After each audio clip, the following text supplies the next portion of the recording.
क्या आप जानते हैं एक छोटा सा लफ्ज शैतान को भगा सकता है।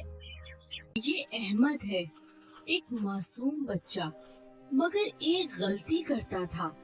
वो बगैर बिस्मिल्लाह के काम शुरू करता था। बेटा, हर काम से पहले बिस्मिल्लाह पढ़ा करो। क्यों दादी? इससे अल्लाह तुम्हें शैतान से महफूज रखता है। ऐसी रात अहमद को एक अजीब ख्वाब आया। एक खौफनाक साया अहमद के करीब आ रहा था। बिस्मिल्लाहिर्रहमानिर्रहीम। और देखते ही देखते शैतान कमजोर हो गया। अगली सुबह अहमद ने सब कुछ दादी को बताया।